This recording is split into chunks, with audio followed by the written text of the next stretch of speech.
Hi, my name is Jillian Gatherum, and my president presentation is on Thomas Jefferson.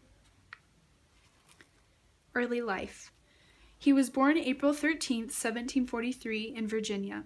His mother, Jane Randolph Jefferson, was a part of a family claiming descent from English and Scottish royalty. His father, Peter Jefferson, was a farmer, skilled surveyor, and cartographer who did produce the first accurate map of the province of Virginia. Thomas Jefferson was the third child born out of 10 children in his family.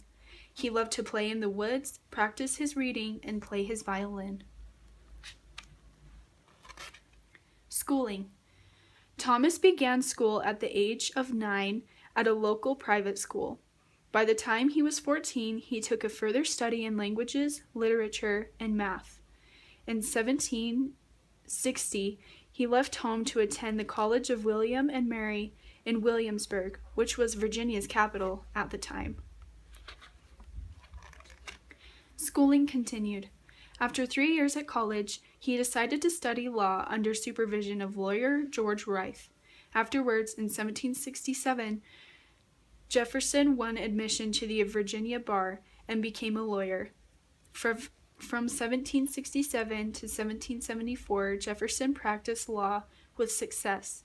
During this time, he also married a very wealthy widow named Martha W. Skelton. Together, they had 6 children, but sadly, only 2 lived. Political beginnings. Thomas was a passionate supporter of the cause of American independence from Great Britain. In 1768, he was elected to the Virginia House of Burgesses. Then, in 1775, he attended the Second Continental Congress, which created the Continental Army. In June, year 1776, Congress called 5 men to join a committee to draft a Declaration of Independence. The group chose Jefferson to author the first draft.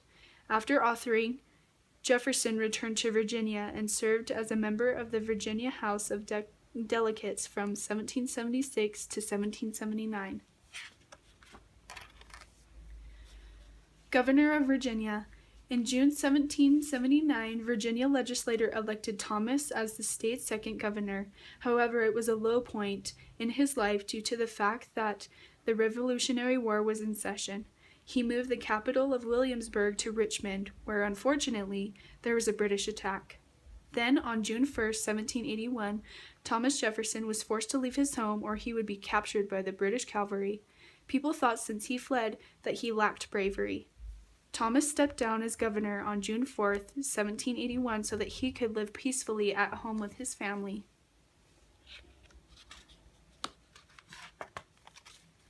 France and secretary.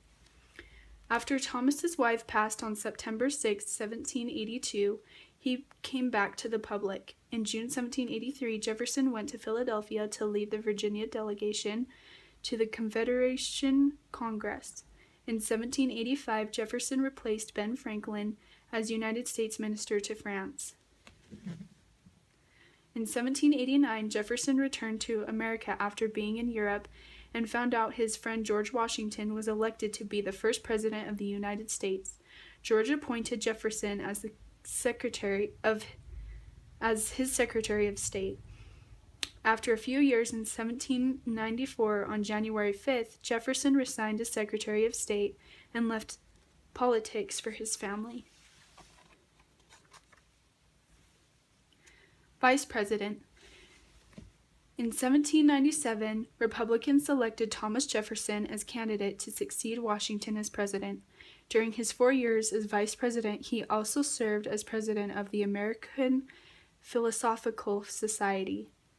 President. In the presidential election of 1800, Jefferson and Aaron Burr tied for first, and after a long debate, the House of Representatives selected Jefferson to serve as the third president of the United States and Burr as the vice president. First term was productive because Thomas was able to reduce sizes of armed forces, he stripped presidency of trappings in Europe, and he lowered debt from $80 million to $57 million. His most significant accomplishment was the Louisiana Purchase. President continued. In 1803, Jefferson acquired land stretching for a great deal of $15 million. He devised the Lewis and Clark expedition to report back onto new territories in the U.S. He also put an end to the Barbary Pirates. In 1804, Jefferson won re-election, but his second term wasn't as successful as his first term.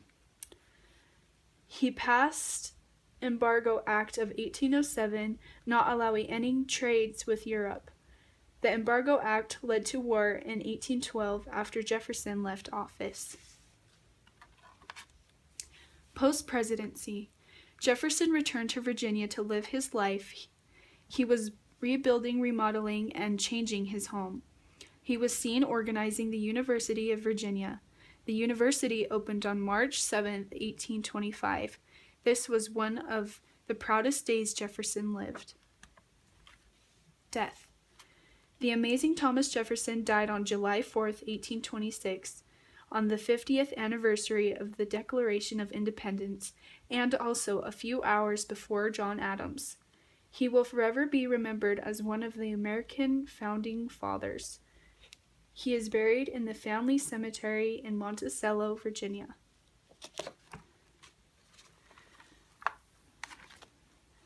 This is just a timeline of everything that we went through. And that's all.